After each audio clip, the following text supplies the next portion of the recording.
को बुरा नहीं लगना चाहिए, लेकिन मैं वैसे बता रहा हूँ, ये आपके लिए पॉइंटेड नहीं है।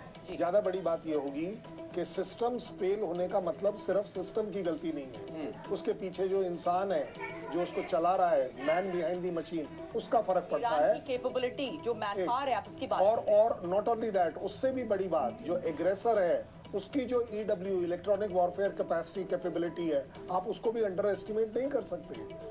ईरान और US state of art radar blocking, jamming, सब चीजों में, साइबर सिक्योरिटी में, साइबर वॉर में एक अव्वल दर्जे की फौज है। इसलिए ईरान का जो ये सो कॉल्ड एक पुराना सिस्टम जो है, वो अपने आप में काम नहीं आएगा।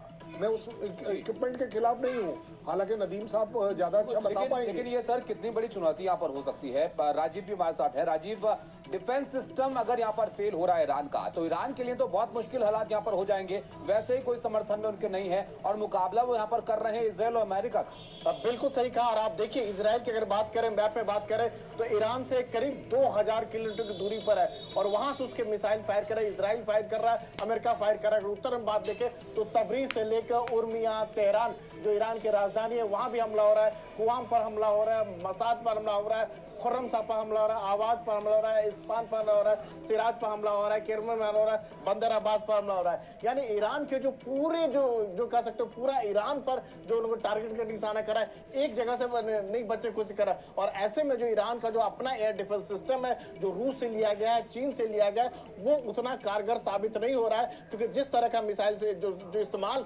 अमेरिका कर रहा है, इजराइल से जो कर रहा है, उसका कोई तोड़ जो है ईरान के पास नहीं है। और यही वजह है कि ईरान जो है अपने फाइटर का इस्तेमाल नहीं कर रहा है, क्योंकि फाइटर उतने ताकतवर नहीं है। लेकिन ईरान जो यहाँ पर इस्तेमाल कर रहा है, बदले की कार्रवाई की बात करेगा, अपने मिसाइल का इस्तेमाल कर रहा है, ड्रोन का इस्तेमाल कर रहा है, एक एक करके धीरे धीरे इस्तेमाल कर रहा है और उन एसेट को टारगेट कर रहा है कि जहां अमेरिका के जो एलाइज पार्टनर है, जहां अमेरिका के जो संस्थान है, उनको टारगेट कर रहा है और कहीं कहीं बताने की कोशिश कर रहा है कि हम चुके नहीं है, हम जो हमारी जो ताकत जो कमतर आंका जा रहा है, वो कतई नहीं है।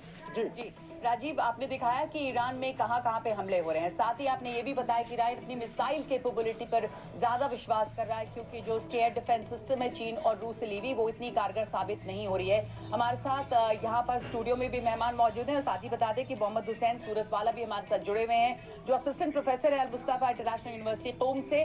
सबसे पहले मैं आपसे जानना चाहूंगी कि वहां पर अलग अलग शहरों पर निशाना साधा गया है, एक बार फिर से सेंट्रल कमांड का हमला हुआ है, तो आप बताएंगे यहाँ पर सूरत हाल है क्या? हुसैन सूरत वाला हमारे साथ जुड़े हुए हैं, अगर आप सुन पा रहे हैं तो क्या स्थिति है वहां पे इस वक्त?